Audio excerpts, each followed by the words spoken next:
Hey everyone, welcome into episode 3 of Eyes on the Prize. Jeff Eisenband here, and today's guest is Bailey Carlin, who's been, I guess, in the news recently, let's say. I've known him for almost a year now, and Bailey's story starts, he was getting his master's in education, I believe. I got it pulled up here. Yeah, in adolescent education at SUNY Plattsburgh. He drops out to take a job working at Sports Illustrated in social media for Sports Illustrated. Then he leaves that job to go work with social media at the XFL. That's where you probably know him from. He was part of the mastermind behind what the XFL was doing in social media before it was unfortunately prematurely shut down. But because that got shut down, the XFL originally was a little hesitant to let him on my podcast. Now, I don't know if the XFL even knew who I was. They were just, he had to go through the XFL. But because he does not have to go through the XFL anymore, we could go right to getting him on here. And he talked about that entire journey. And he also talked about last weekend when within 2 hours, I said within an hour originally, but it was within 2 hours, after he announced on Twitter that he had been let go as a result of all of the layoffs within the XFL, that he got hired immediately for a freelance gig with the Dan Le Batard Show, running their social media account. Crazy, interesting guy. He's growing out his hair right now, which looks awesome on camera. Just doing some really cool things. Was originally with the just with the XFL, now doing some cool things on his own. We talked about all of that and his upcoming podcast, Meme Goofin' with Bailey. So this is Bailey Carlin, episode 3 of Eyes on the Prize. Bailey Carlin is on Eyes on the Prize right now, and I'm so excited, Bailey, to introduce you as Bailey Carlin with no title. I'm not excited that you don't have a job, but I think it's going to be an interesting conversation to have. Someone that I think you gained recognition in the last few months, crushing it with all of the XFL social. So congrats on that, first of all. I feel bad celebrating your unemployment right now, but I almost feel like it's this cool thing. Like you're doing awesome stuff already. Absolutely. Well, first of all, I appreciate the kind words. But yeah, no, it's been interesting. I mean, I think working in this field, it's tough. A lot of the work you do is attached to a brand or attached to something larger than yourself. It's not necessarily about the individual. So you don't really know. I mean, I know the XFL had 400,000 Twitter followers, but you don't really know how much that translates to you personally. So there's no way to really gauge, are people really enjoying what you're doing until you're kind of able to go out there like I was when I was unfortunately laid off and say, hey, I think I did some awesome work this year. I don't know if anyone else agrees. Maybe chime in if you do. And I got some nice chime-ins, yourself included, which I appreciated. And just it was an outpouring of support that I don't feel like I needed, but I most certainly wasn't complaining when it came in. I should mention also, because we were trying to do this and you had said, the XFL, your XFL bosses had to get it approved. But in the last week, I haven't had to go through the XFL to get this done.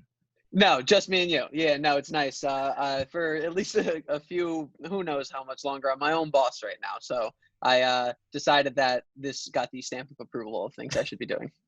We will definitely talk about the XFL stuff, but I want to go back because, we met, I want to say it was like August-ish, September. We were at a Snapchat party we probably shouldn't have been invited to, but we were.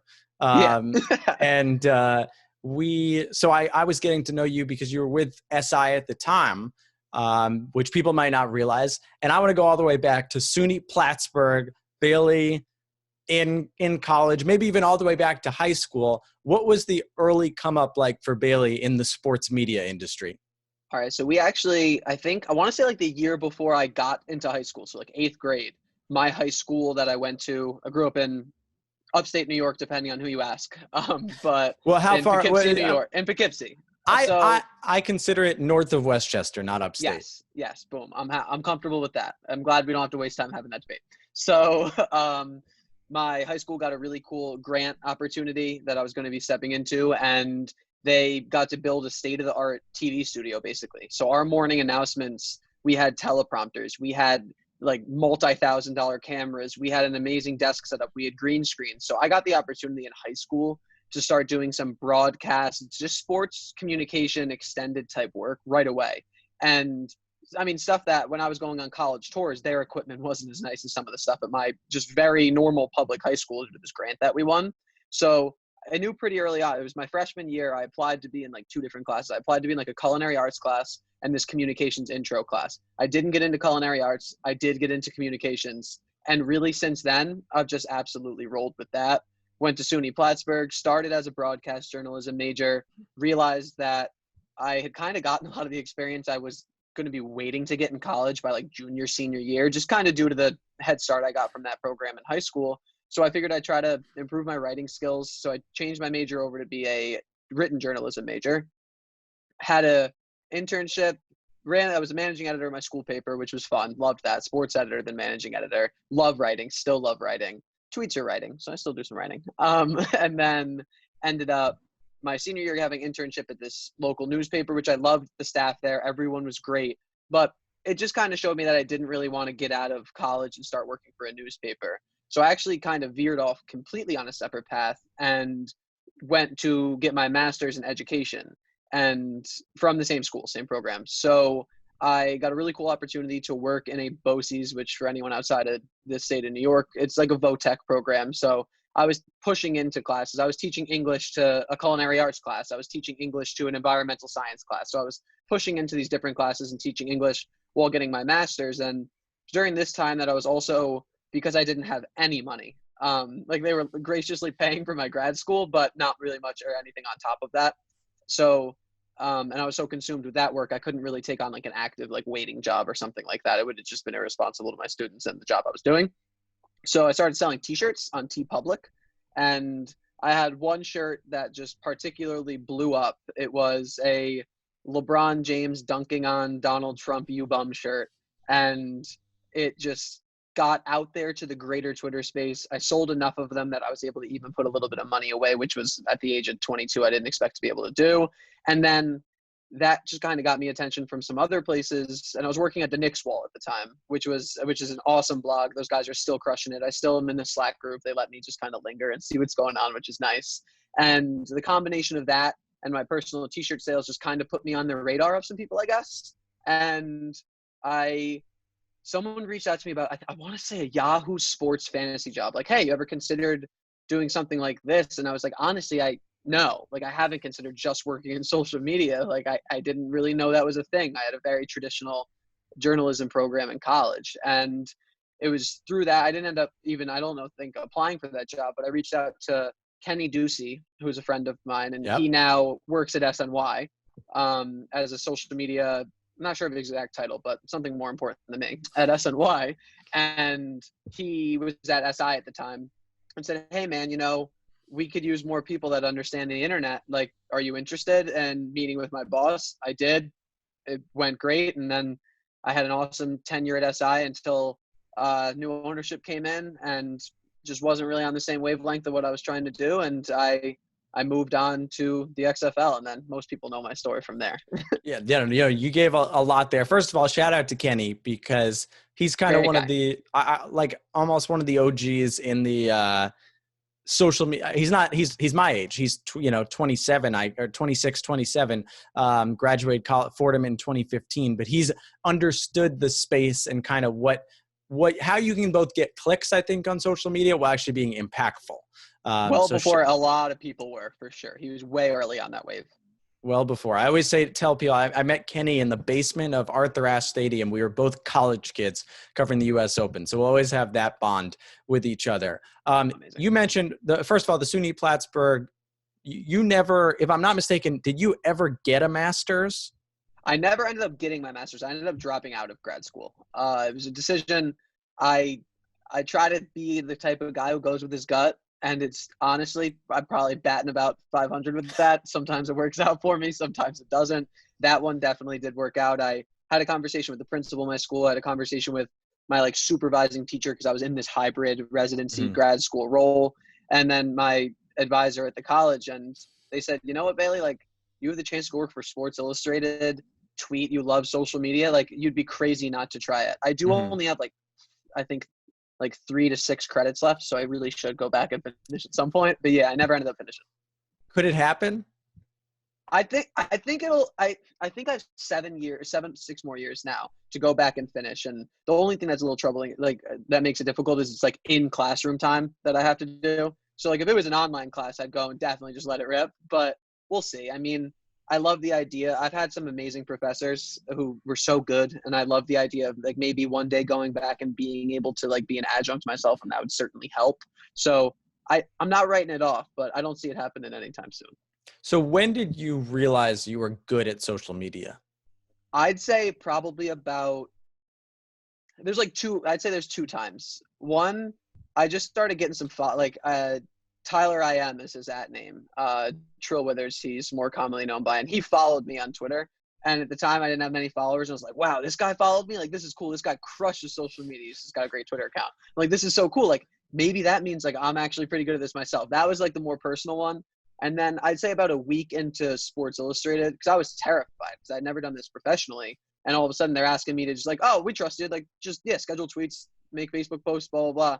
And then after a week of not messing up at Sports Illustrated, I was like, oh, I guess I am pretty good at this. Like, I haven't royally messed anything up yet. So I think, and that's not necessarily common for everyone everywhere. So, yeah. In terms of SI, because we do need to talk about that. I mean, you told me when you were there, you were like, I'm doing all of this scheduling. I'm carrying, a lot of these tweets that you're seeing. And I know someone like Kenny was there and then Kenny left. When you were there, what was your day-to-day like? It changed sporadically. So when I started for about, I want to say 6 or 7 months, it all time blends now, 6 or 7 months, I was working 5 p.m. to 1 a.m. Thursday through Monday. So straight through the weekend, straight nights. There was pretty much the late shift. The wire team over there and the producers, they would work until 2 a.m., but pretty much closing out the building. So that's both. I mean, I think, and you had to be in the office to do that. In the office, yeah, in the office, sitting there at my desk, downtown New York City, little TV at my desk, watching a lot of late night West Coast baseball. And then, which is pretty much how I started, just watching a lot of Diamondbacks games. And then I transitioned a little bit more, started to get a little bit more daytime time during the days. Kenny did leave, and then I ended up like taking some of that daytime shift. And then by the end of my time there, I'd say I was like 75-25 working days and nights. And I had, I don't know when exactly, but I had started the show called Unimportant Questions, which was a social media. We weren't doing a lot of exclusive social content at all at SI. We would have guys come in and do our SI Now live show, which is awesome. It was Robin Lundberg who does that. Great dude, friend of mine. But we weren't exclusively getting anything for social content. So I basically pitched a show like, hey, let me just ask these guys some goofy questions when they're around. They're already here. Like, we're not going out of our way. And that ended up doing pretty well for us. So that got added to my job responsibilities. But that was pretty much all in my off hours. Like, I was still working nights. So I'd come in, just say, I think my longest day I ever had, because this DeMarcus Ware is going to be in the office at like 9:45 a.m. And I was like, all right, sure. Yeah, I'll be there. So that day I was in the office from 9:45 in the morning until 1 a.m. So it ended up being some really long days, but I was making some good PR contacts. I was making nice contacts just with athletes. It's fun to be able to interview athletes. I thought it was good experience for me to be able to talk to some big names that, I'm not getting a chance to talk to at many places. So.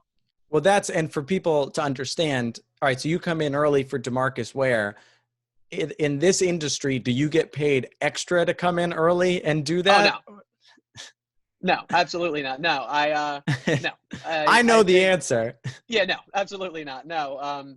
If at times it was, and this isn't an indicator on any specific boss anywhere I had, or a specific indicator of like any specific company. I think you will probably agree with me. This is relatively standard a lot of places, you're very lucky to be having this opportunity kind of thing. So I didn't necessarily disagree with that. It wasn't like my favorite thing to hear all the time. Like, you're lucky to be doing this. But I didn't feel I was particularly mistreated or anything. But I going above and beyond didn't really come with monetary compensation. No. No, I mean, look, like I said, I know the answer to the question because I've been in that situation. And I think I'm sure there's a lot of people listening. I'm sure there's a lot of Bailey Carlin fans out there that are like, how can I crush social media like this? And I think it's just worth noting, because I think we're both in similar shoes, that we're grinding. as hard as we can. And there are a lot of times you have to swallow your pride and you have to say, what's worth, and there's a line, trust me. It's not like you should be walking around doing things for free all the time, but like you have to recognize your worth. And I think, recognize that like you were just doing social media for SI, but you were able to use unimportant questions as a way to, all right, here's my identity. Here's something that I can put out there for people and show them that, I have skill beyond just tweeting out an SI Wire story. That, and then having also your name and your personal brand, which is a term I don't love, but I haven't found a better one yet. Just like actually tangibly connected to something. Like, look, that's my voice asking Ed Reed that question. That's my face on camera with Samuel L. Jackson. Some of these amazing opportunities I got, being able to, now that I'm in a bit of like a job search, weird recruitment, whatever is going on right now, that I'm able to point to, that if I hadn't decided that I was going to put this extra work in, I wouldn't have that. I'd be desperately kind of searching for tweets that I think did well from an account that has nothing to do with me, basically. Yeah, and of course, Ed Reed, DeMarcus Ware, they're coming to the office with, as you mentioned, PR contacts, their entourage, that whoever's bringing them around, who works, whether it's agents, PR representatives, people who work with other athletes and other brands as well. So you're directly reaching out to those. You mentioned Samuel L. Jackson, okay? Our friend Joe Favorito, who I call the Don of New York media, sports media. Before we even met, he told me, he said, you got to meet Bailey. I got to tell you the story about what happened with Samuel L. Jackson. I will give you the floor to tell the people what happened with Samuel L. Jackson. Yeah, this was incredible. So this was just, you talk about just taking a shot, trying to seize the opportunity. It was like, I want to say, I know it worked 5-1 that night because that's what I did. And Robin Lundberg, who I mentioned earlier, SI Now, for whatever particular reason, just couldn't do the Samuel L. Jackson interview. And somehow it fell down whatever channels it fell down to reach me. And I got like the email like, oh, is this something you're maybe interested in? And I said, what, are you kidding me? Like, interviewing Samuel L. Jackson, like, people passed on this opportunity, like what? So I woke up really early. I live in Brooklyn, so made my way all the way up, like super high up, like up in Harlem, and then they had me slated last. So like I went, and I this is like a weird throw-in, but like I have a vegan diet. So like there's this amazing breakfast buffet with nothing I could eat. I was too nervous to eat in the morning. I'm ravenously hungry. I'm like sweating. I'm nervous. Some big names and people that I recognize. I know like the Pardon My Take guys, they interviewed him right before. I saw them walk out. I'm like, wow, there's like some people with some big followings here. And then I luckily finally got my chance. I had a cool, what I thought was cool, like a t-shirt that I had bought from a vintage from a store, and it had like Magic Johnson, Michael Jordan. It was like a retro, spent way too much money on it, like finals t-shirt. And I'm like, all right, how am I going to start? Like, what's my intro here? So I sit down, it's Samuel Jackson, Richard Roundtree, and Jesse T. Usher, I think is his name. The three guys who, like, the three generations of Shaft from the Shaft movie. And I sat down, and Sam, like I know him, he says, I like your shirt, man. I was like, oh yeah, I've been starving myself for like 3 days to fit into it because I've definitely gained a little bit of weight. And that just started, he started laughing. I started laughing. It was good. I got to show him, I have a quote that you could see here on my arm from Coach Carter. It's a Marianne Williamson poem, but it's from Coach Carter. That's how I know it. And I was able to show that to him. He thought that was super cool. I got to go to the orange carpet. It was like their red carpet event, like at the premiere. And that was like one of my first moments of sports media where I was like, wow, like I showed up, I crushed it. Like, there's a big stage. And I think it showed a lot of people that I was really capable too. Did you get the tattoo thinking that one day you would be able to show it to Samuel L. Jackson? That I did not. No, if you had told me that, I would have laughed in your face. And you mentioned your buddy Sam. Have you stayed in touch with him? Him, I've not stayed in touch with. No, I like to think that I have one of those faces that doesn't really look like a lot of other faces. So I like to think if we were to cross paths again, he might remember me. But he was a genuine, real good dude. I mean, I think the red carpet and the interview were a solid handful of days apart. Recognized me right away. Sports Illustrated, was kind, did a little interview with me. So super nice. Now, when you leave an interview like that and, you have that interaction with Samuel L. Jackson now and how long were you at SI? I was at SI for like June, July, August, September, like 18 months. Okay, 18 months. And let's say, was this roughly about halfway in your tenure in SI? I'd say Maybe a little over a halfway. little Yeah, over a little over halfway. So halfway. now you start thinking, how do you feel about your own career at this point, knowing that you were able to accomplish something like that and do it successfully? I definitely came in with a new bit of confidence in that, like, I didn't feel quite as nervous kind of standing up and saying what I wanted to say, or being like, my opinion here does matter. And otherwise I maybe would have sat a little bit quieter saying, does my opinion really matter in this scenario? So, and it also gave me I mean, that opened up I hadn't done an on-camera, that was my first on-camera interview since high school. So being able, like, that Samuel L. Jackson, that's kind of trial by fire. So being like, I guess I still kind of got it. I'm not the worst guy to look at on camera. It opened up a kind of a whole new door of like, wow, maybe I can be quote unquote talent in this industry at some point. And you mentioned that SI goes through, a little bit of an ownership change. Your bosses are a little different. You end up taking the XFL job. Yes. Was there, I know when you took it, so we're going back, you were tweeting some things, like trust me. And you were talking about your parents. I think one of your parents said something like, Yeah. they trusted you when you dropped out of grad school and they were going to trust you again. What was that decision like to make the move from SI, which I think a lot of people are doing right now? SI, a brand that we grew up on thinking that's the mecca right there of sports journalism. And now moving from that to a league that hadn't started, what was that decision like? It was tough because I think they were polar opposites, honestly. I mean, you have this established, storied, historic brand that seems to be trailing off a bit.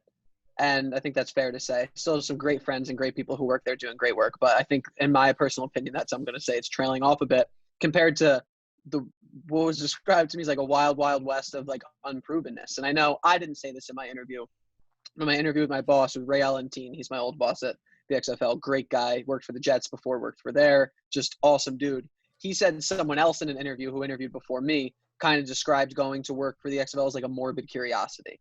And like, that's not necessarily how I felt. I'd say it fell a little short of that. I also wouldn't say that in an interview, but felt like a little short of that. But I thought, you know what? There's some I got to speak to some people. There's some very talented people. They had some really great people who were really good at their jobs sitting in spots. I said, hey, like, I don't want to be the person who doesn't jump at an opportunity, because here's the thing.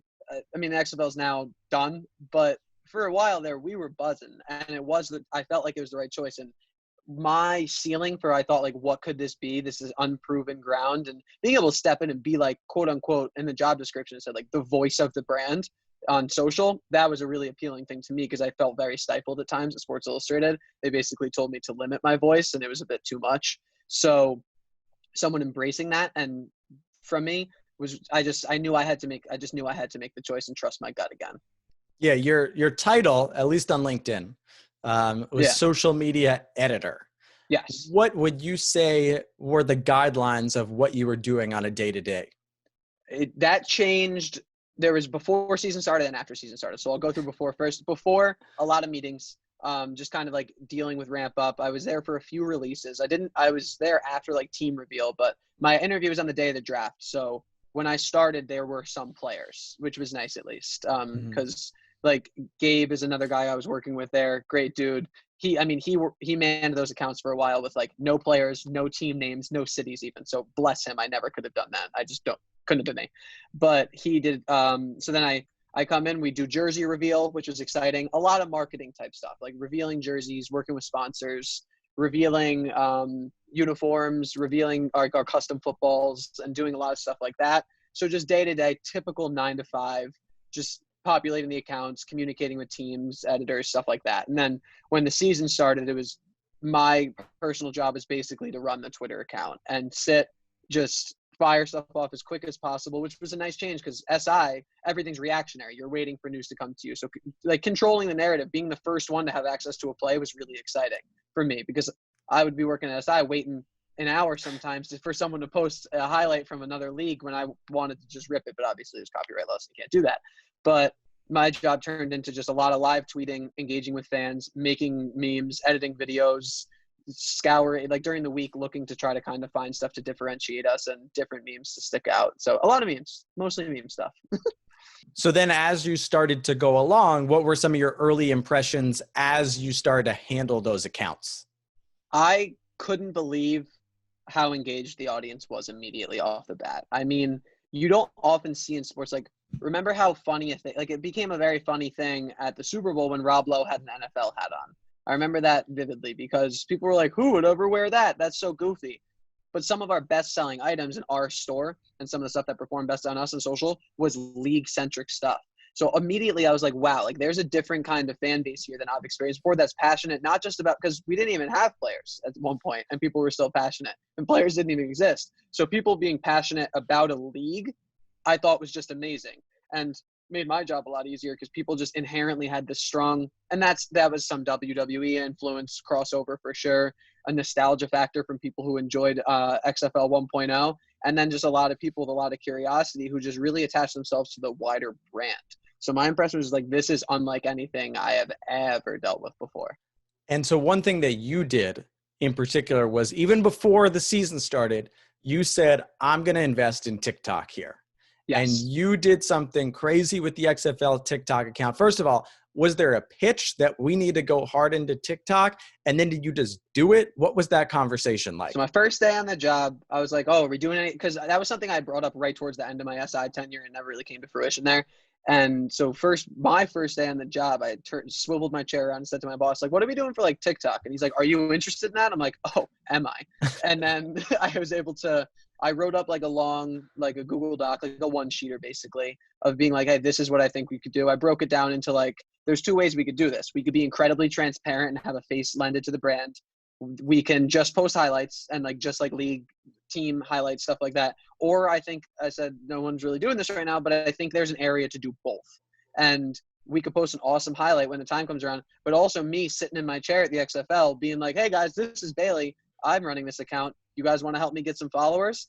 And it was just something I had noticed by being just someone who watched TikToks, that people on there, whether it's the younger demographic, whether it's just kind of a standard that's been built in, they want to know who's behind the account. They want to know the individual running things. And I identified that, I think, kind of early compared to just based what I've seen around the industry. And I mean, we saw crazy success with it. It was our fastest growing platform by a mile. We were tracking to we were almost past our Twitter followers, which is insane.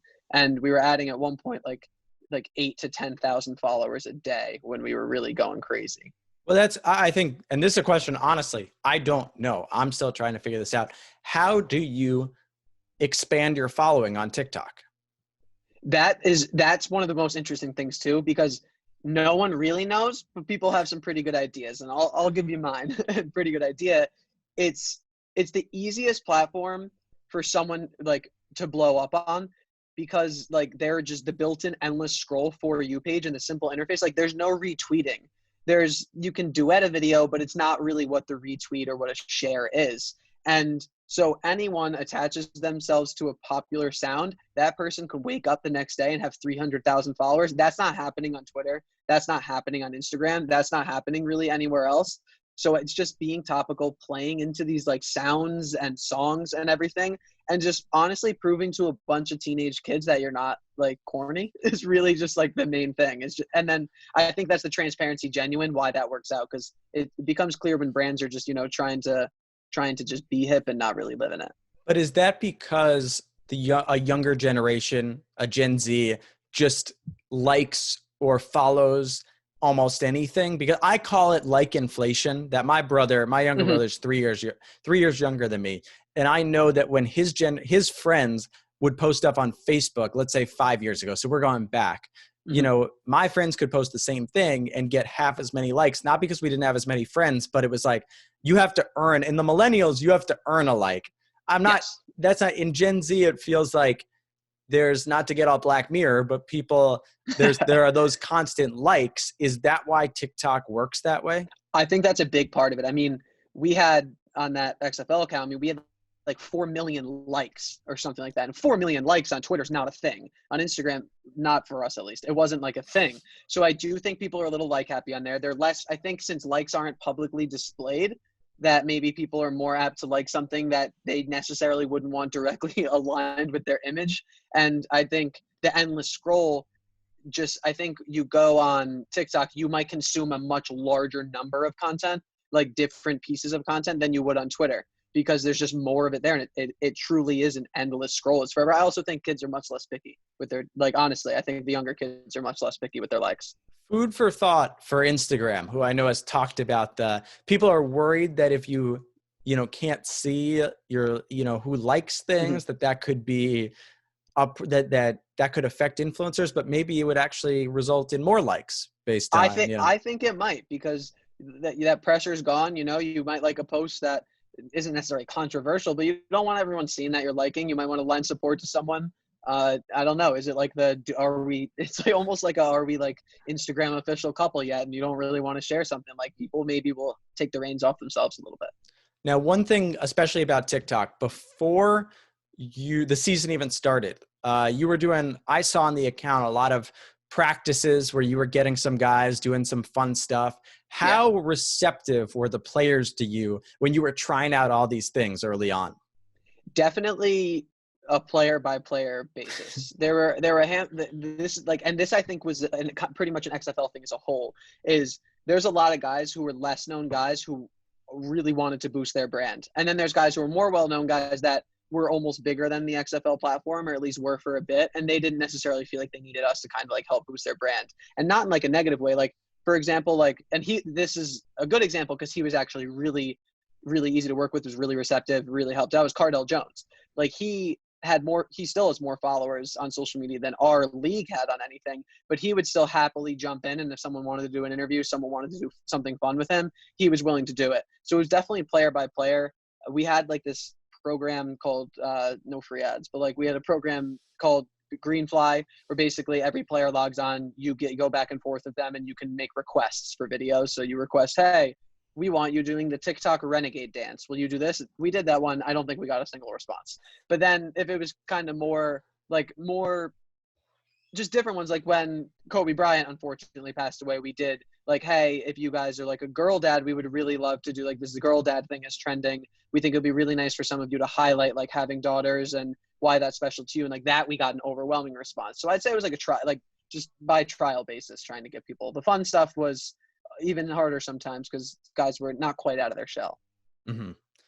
The season starts and you start blowing up in the meme world. What was you're sitting there on a Saturday or Sunday when the league is on. What are you doing at your desk? Yeah, well, my defining moment in the meme space, I'll say, was how funny is that? Dun-dun, was the morning of the first game.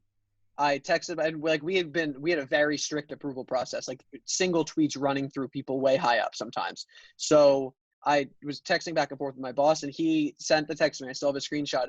Just do whatever you want, man. I trust you. And like that was a real defining thing for me, because stuff that I knew I wouldn't have time to explain, or stuff that I knew but like would resonate, or stuff that I knew would maybe take a little bit longer, and I wouldn't be able to properly like pitch it, and then it would take too long, and just like these weird things I was able to just let rip and go with. So the second that first kickoff happened, I mean, I've never felt excitement like that in my life. The energy in that office, the energy, like internal energy I felt, it's like, wow, I really hope this kickoff works. So shout out to Sam Schwartzstein, who made all the rules. He's a legend for that. It did work. And then all of a sudden, as that day started progressing, we're the number one trend on Twitter. We're the number two trend on Twitter, with people saying "the" in front of our name. And all of a sudden I was like, wow, because we never knew. You never know who's going to pay attention. We thought people would, but it was so much bigger than anything I think any of us ever could imagined. And that's when I started to realize, like, wow, like this audience is here. And there was like, wow, LOL, who did this meme? Or we got a lot of, the NFL would never do this. We got a lot of that on every post. And all of a sudden people were really interested in who was doing the posting. And I'm kind of a shameless self-promoter. I'm the opposite of selfless. Well, and I jumped in the mentions and started being like, yo, thank you for the kind words. Like, I worked really hard on this, or thank you so much. And I was getting really positive, and it definitely helped build my following up. I think you also, and I'm not going to take credit for this because there are people that knew you, especially from the SI days, much bigger followings than me, that I think also was giving you credit. Was kind of saying, it's my guy Bailey, follow him here, check him out here, or tagging you. And I think that was important because, like you said, people want to know, people follow people, like people wanted to know. And I think it helped that, you're what, 24 years old? 25 now, 24 at the 25 time. now, Yeah. 24 at the time. So like the fact that it was, a young, hungry kid getting this done, I think people love that. And then I think from a relatability standpoint, because I also want to hear when you're creating these memes, because like a lot of them probably went over, would go over my parents' head, who Yeah. I'm not saying like there are people, middle-aged people who were watching the XFL. Mhm. So I don't know who you were thinking about when you were creating these memes. They obviously succeeded, but what were you thinking about the audience when shooting them out there? Yeah, so I think what was interesting, and like this definitely wouldn't have been something I necessarily said to like some executives at my company, but I spent a little bit of time just being like a large portion of our content doesn't need to be self-serving to like getting people to tune in or getting people to watch. There is a whole audience, especially people on Instagram, because that's just like meme central now, who will follow us and like us just as if we act as a meme page, like as like all these different meme pages. So I knew that there was that audience there, and the people who were there for our football, the people who were there for like the more organic content, like they weren't going anywhere. Maybe they weren't clicking like on some of this stuff, but I'd say a large part of our Instagram following was just there for the memes and for that type of content. Like they didn't necessarily care that much to watch a full game and stuff, but I kind of really started to drill home and hammer to those people who just like, we're waiting for the next meme. We're waiting for like the funny thing. We're waiting for like some like very deep internet, super niche meme type stuff that I definitely kind of started pushing a little bit more and a little bit more and a little bit more, to the point where I'm doing like deep fried, ridiculous memes and people are getting them. I'm like, I guess this is some of our audience now. And then that was really nice to be able to do. What was, I don't want to say your favorite meme, but what were some of the memes that you were most proud of?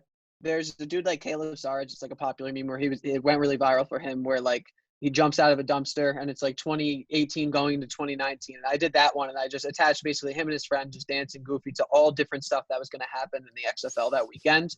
Attached it there. The song's funny. The video's funny. They were awesome sports. They were like, yo, like they loved that we memed their video. And so that was a big one that I think also showed people like, wow, whoever runs this account like gets football, but also like they get the internet, like that sect of like, because I really do think like internet fluency is a thing, and I think that proved to a lot of people that that was that. And then just a lot of like being able to use just like classic Simpsons memes, like, and just have fun with stuff like that. And some content, like we had one, I think probably my thing that I was most proud of making there's like a classic meme of like Homer Simpson laying in bed all snuggled up with like a dream bubble, and I put a PJ Walker sidearmed highlight in that. And that was just kind of a cool thing, like this meme, but also really good HD video content, like kind of a crossover space there that I hadn't really seen anyone else do. And seeing that do well gave me encouragement that maybe there's like this whole audience for both, where they could appreciate the play, but also the fact that, you're doing some memeing on there. When did you do any memes that were maybe something that like a movie or a TV show that you're not exactly a fan of, but you realized that it would do well? Huh. I probably without realizing. I mean, there's so many things that I just know as memes that I don't even know what they're from. And like, I know if it's like troubling or particularly, you know what I mean, like controversial, you stay away from it. Like those I'm aware of, but I can't think of anything specifically that I was like, ugh, I have to do this. But I thought it would do well. Definitely some stuff that like I didn't particularly like. We did like a bowling one, like to try to sell tickets, and like that one, like I couldn't really. I mean, it's a great clip, but like the "Who do you think you are? I am" clip. But yeah, no, nothing specifically. I think my large kind of bank of freedom that I had allowed me to really pull from places I wanted to. Were you editing all of these videos, or did you have some ideas and people were helping you? It depends. Mostly we had a super talented, some of the best video editors in the world, I think, that I've ever worked with, who were doing some really like high quality, like hype sizzle reel type content. I would lean on them on occasion for an idea, but I tried to get to the point later where I was asking them how to do something, and then if they had the time to teach me, because just trying to build those skills. And then rather than like having them actually do it, but a lot of the gameplay type stuff was all our video team, less of like the meme type crossover centric content, but some of it was them too. If I asked, they would do it because they're just awesome people. Did you get to know Vince McMahon or Oliver Luck during this time? I did not get to know Vince McMahon. I never even saw him. Never got eyes on the guy in my time there. Oliver, yes, Oliver Oliver knew me by name after like 2 days, and that's less of a testament to me and my influence, and more that he's just a very genuinely good dude who really cared about the people that worked for him. And I mean, I'd have 10-minute chats with Oliver at the coffee machine because he was around and he was present. So he was just he's just a great guy. It makes me sad that I probably will never see the guy again because he was just a really good dude to work for. We don't want to say that. You'll see. I hope so. Hopefully. I hope we get the chance. But yeah, I mean, he's way more important than me. We got to cross over in life at one point, though. But now to some sad stuff here. I mean, the XFL, obviously you and everyone else was let go, and just an unfortunate time. I think I'm not going to be a broken record here. I think people would, for the most part, everyone would agree that you were doing something special. It was not fair to compare this league to the AAF or whatever it was called from a year before. No. Not fair to compare it to the original XFL. I think hiring people like you and creating a base and creating something that could be sustainable was kind of the goal of this league and was doing a really good job. And now as you look back at it, I mean, what are your feelings on the fact that, this just ended prematurely? I don't regret taking the job, not for a second. I'm glad everything was a high when I was there, and that was awesome, and that's rare from pretty much anyone I've talked to in any sort of industry, But I think it's sad. I think that obviously you couldn't see coronavirus coming. No one could. And we were at the worst. I think the thing that really stinks is it sucks to get fired when you feel like you're doing really good work. It's just a weird, my stomach went back and forth on how to feel on that. And I just didn't really know, I couldn't make sense of it.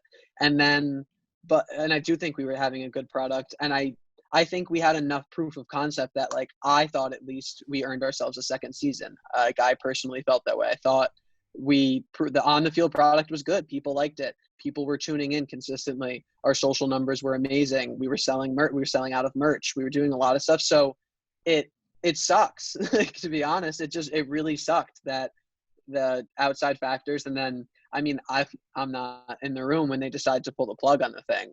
And I don't blame anyone for doing that, especially, I mean, I can't comment. I'm allowed to, but I don't have much knowledge on the bankruptcy situation and the amount of money owed to people and stuff now that. I don't know how much of a factor that had on everything, but I do know that we were doing good work and it was good and it was working and it stinks. And I hope history at least kind of reflects it that way and not the LOL flame out that 2001 was, because that didn't work. 2001 didn't work, but we were doing it, What were your plans social media wise for the playoffs? Oh man, I had so many memes. I had so many memes prepped up. I actually, and this really sucks, I never got to go to an XFL game. I was in the office in Stanford and I was scheduled to actually be on location for the next Guardians game that the weekend that everything exploded. So it really, I got to go to preseason games, and I was down in Houston for a full 3 weeks and change for training camp. So I mean, I got to see some football, but I never got to see a game, which stunk. So I was excited to be on the ground in the playoffs and working from a press box and getting to maybe because the team editors did a lot of the hands-on stuff, as they should, and they did a great job. Every team editor was a star.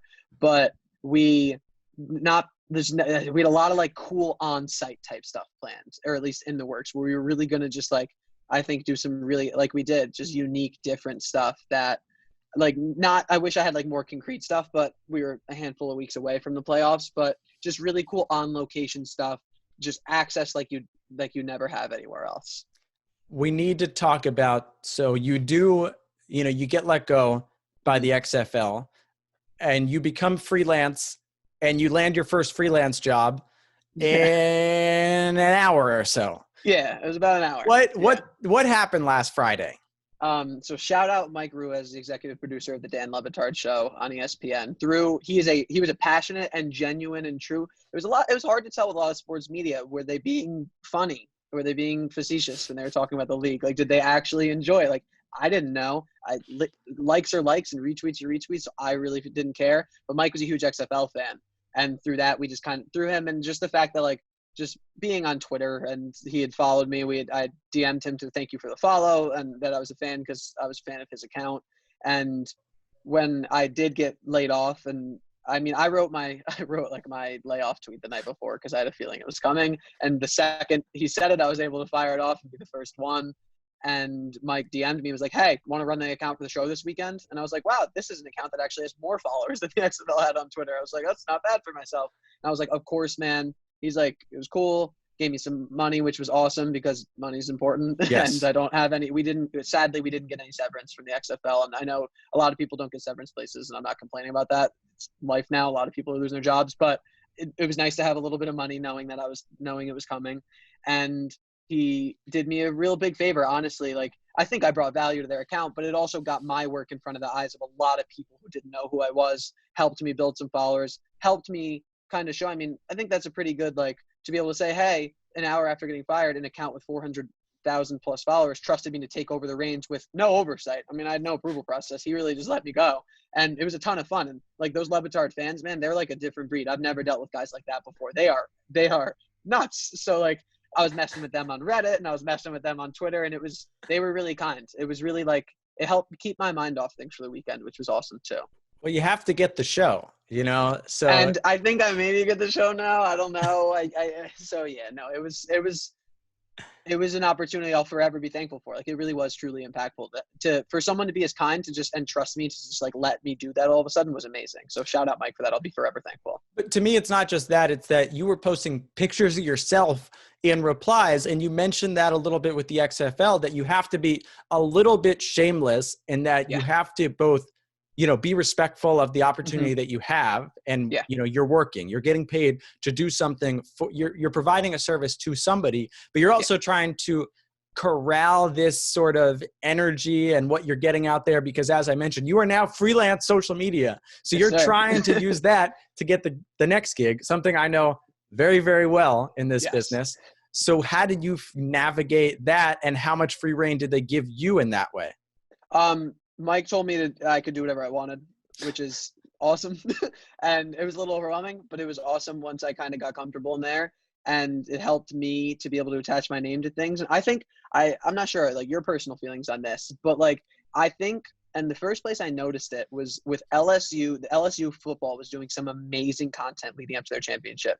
Great video, great social content. They're getting The Rock to do voiceovers. They're just doing some cool stuff.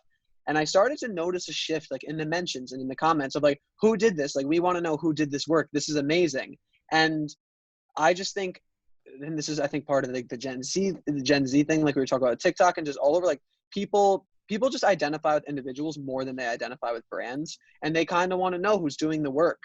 And I just think I leaned into that heavily at the XFL. I mean, shamelessly and just over the top probably sometimes, but I think it worked for me, and I was able to do the same thing with Le Batard and have them just people be like, oh, that's this guy. I mean, I'm signing every tweet with my name. I'm tagging myself like crazy. And I mean, BC. BC, tagging it differently. I was a mess, but they were receptive. And I think that was to the nature of their show too. You know, they play it loose, they have fun. And I think that was honestly like the amount of people were like perfect fit. I was like, let's do this. Well, I think it was a testament, they recognize that you fit that brand that you were doing. And it, like you said, it kind of fits their sort of, let's just have fun, and makes people feel like they're good people, you know, giving you a job within roughly, was it within an hour or was it like an hour and 10 minutes? That message was within an hour. I officially signed off basically on the deal within 2. Yeah. Okay. All right. Well, roughly had that right. Well, I think, and so now kind of to get Alyssa, I guess, a little personal here with it is, you're trying, like you mentioned at the beginning of this podcast, doing those interviews with SI on important questions. And we said you weren't getting paid anything extra for them. You know, a lot of time, and my followers will recognize this, like this podcast that I'm doing right now, where it's content that I'm sharing on social media that might not drive, like that's not where I'm getting paid, whether it's, or maybe it's sharing from broadcasts that I was on. I'm sharing clips that I'm taking from Twitch that that I'm doing because it's that, you know, from my own Twitch channel, I'm talking about, like, I'm taping stuff on Twitch and then I'm reposting the clips, because to me, that's an important investment of my time to actually get to the next thing. On LSU football, one note, my girlfriend continues to say that she keeps checking Cameo to see if they put Ed Orgeron on Cameo, because there's going to be like happy birthday, Jeff, go Tigers. And that made my life That's a pretty eventually. good. That was pretty good. That was a Thank pretty you. good impression there. Watch Yeah. out, Joey Molinaro. Someone's coming for you. You want to get to a couple things before we finish up. First of all, what's life like now for Bailey? Because the high was the Dan Le Batard show gig over the weekend, and now you're officially, I'm not saying unemployed, I'm saying freelance. Yes. What comes next for you? Figuring that out. I got a very, very large response that I was not expecting. Thank you to you. Thank you to Katie Nolan. Thank you to Mike Golick Jr., Charlotte Wilder, a million other people who said some really kind, Joe Favorito, who said some really kind things. Joe wrote a about whole me. article. Joe wrote a whole article about me. My mom read it and cried. So shout out Joe for that. And just some people said some really kind stuff, which I think is true, I guess. And they got me out to like the kind of the wider audience and definitely piqued the interest of some people in some positions who are still hiring, and maybe people who weren't as negatively affected by this coronavirus pandemic, who are still in decent financial situations and maybe looking to pay some money. Or I mean, I'm talking to people about full-time offers. I'm talking to people about freelance offers. I'm talking to people about consulting stuff, and it's good to get some recognition. So like, I really don't know what's next. It wouldn't shock me if I have a job by the time this publishes. It wouldn't shock me if I don't have a job for the next year and I'm just doing freelance work. I'm trying to figure out what's best for me. I'm really weighing a lot of options. The people who I'm speaking with are being very gracious and saying, hey, we understand, like, take your time, which is awesome. I think one small benefit from a lot of things being kind of on pause right now is no one's looking to move way too quick on anything. And that, I think, is what I kind of need right now, because I'm still processing. I thought I'd be with the XFL for at least 2 seasons. Like, that was kind of what I told myself. So I'm still kind of processing that and just trying to figure out what's next. Going on as many podcasts will have me. Started my own podcast because like 100 people on Twitter said they'd listen. So we'll see if they actually do, and going to try to have some fun with that and just kind of just not be able to have anyone tell me what to do for a little bit, I think, and be able to say, hey, you can't do that podcast, or hey, maybe you shouldn't tweet that, or just enjoying being myself, kind of, with nothing else attached. And so your podcast, I want to get the name right. What it's I know it has to do, it's meme goofing with Bailey. Meme goofing with Bailey. Yeah, we are on Spotify. It is on Spotify. It's on Stitcher. It's on Google. It's on everywhere except Apple, because their approval process seems to take a while. So I'll tell you, it took about 5 days for this podcast to get approved. I had like an NBA 2K League podcast a couple of years ago that took like 2 days. So I think they're a little backed up right now. So hopefully by the time this publishes, you will be on Apple Podcasts, Bailey. Yes. But I mean, I'm excited to see, and even your launch. How did you engage people? The launch was good. I'm still catching up on the videos. I had anyone who subscribed on Spotify sent them a nice little personal thank you in their DMs on Twitter, which, like, to me, no one could, who cares? But I think it's fun. Like, you know what I mean? I think some people are investing in stock, Bailey stock, and they hope it rises, and I hope they help me let it do so. And maybe that video will be a cool thing for them to have if I get a cool job. Your Twitter following, how much did it increase in the last few days? Since I got laid off, I think I added about 30%, an additional, like 30% of what I had before. I went from like, I just cracked 10,000 to I'm at like 40%, because I'm at over 1,400 now. And were you verified before that? I got verified through the XFL. I super selfishly basically just tacked my name on when we were getting all the players verified as league staff. And shout out to my boy Gabe for allowing me to do so. Some of us in the league were able to, just when there was like, oh, by the way, here's some league staff in addition to the 400 players. And I got snuck through. That's perfect. We have one last topic to talk about before we're done, Bailey. I said I put the Knicks shirt out here for you. There's a Knicks gaming hat right next to it. Where's your head at right now as we forget the 2019-20 season, because obviously it doesn't really matter if that comes back or not. Yeah. The NBA draft matters a lot. Yes. But where's your head at with the Knicks organization right now? It's not good. I struggle. I struggle with I'm a Knicks fan. I'm a Mets fan. I'm a Cowboys fan. That's pretty much my 3 main allegiances in Syracuse basketball. And not a lot of winnings really come from any of those in my lifetime. Syracuse won a national championship with Melo when I was 7. So since then, it hasn't really been much. The Knicks, I'm not I want them to draft. I want them to draft LaMelo. I hope that happens. I'm all in. Really? I'm locked in on LaMelo. Yeah, I'm locked in on it. I just like. I feel like they haven't made like the sexy choice, in a few years, and like I'm here for it. I'm like whatever. I think RJ Barrett's going to be good. A lot of people are low on him, but I do think he's going to be good. I think he's got to work on his jump shot a little bit, and he's got to work on his confidence. But I think he's going to be good. And Frank Ntilikina stand until I die, until they trade him for like the 39th pick in the draft at some point. I'm surprised because, especially as your diehard Knicks fandom, would suggest and stuff, I think that the Knicks never go for the gimmicky guy. And No, they not, don't. I'm sorry, not just the Knicks. New yeah. York does not go for the gimmicky guy. New York takes the best player available. But you want that LaMelo? I'm into it. Yeah, I'm like, you know what? Why not at this point? I also think he's good. I think he's quite good. I think he's going to be the best one of the three of them. So I think it would be fun. I think it would be something to be excited about for at least a week. And like, that's something I haven't really been able to get in a while with the Knicks. And I just want like anything exciting, I think is what it is. I want, like I said, I worked for that blog, the Knicks Wall, and like, they're still doing great work. And like we were able to build a like big following with never being good. And I think just kind of like something exciting, maybe it's gimmicky, but something exciting like that, being able, I just think New York will rally behind it, and it'll be fun until it's not, but it'll be fun when it's fun, Would you do the number 3 overall pick, RJ Barrett and Frank Ntilikina for Donovan Mitchell? No, I'm actually not a huge Donovan Mitchell guy. I think he's a great dude, but I don't know. I mean, no, I'm not. Just think about that trade for a second. Okay, so Frank. I know that you're standing with Frank. RJ. I think if they do it, he'll end up stinking, and if they don't, he's going to go on to a Hall of Fame career, because that's what happens with the Knicks. I think it's a lose-lose. No, I'm not doing that, though. I'm high on RJ. I think that is the perfect way to end this podcast, Bailey. All right. What else do you have to plug before we let you go?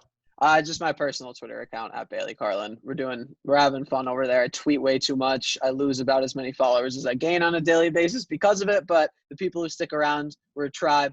We have a good time. We hang out. So just on there. And then the podcast, if it ever makes it to iTunes, check it out there too. Meme goofing with Bailey. That has been Bailey Carlin. Thank you so much. I'm glad we could finally make this happen. Absolutely, man. Thank you. I had a great time. This was awesome. I realized after this was done that we did not talk about his tweet about which fruit could you throw the farthest. So Bailey, we have to talk about that next time you're on. Anyway, thank you so much for listening to Eyes on the Prize, episode 3. Remember to subscribe wherever you are listening. Remember to follow me at Jeff Eisenband on all social media. I want to get Bailey's info up for you because I want to give him that. It's at Bailey Carlin. On Twitter, you'll see BW Carlin. That's why he signs those tweets, BWC or BC.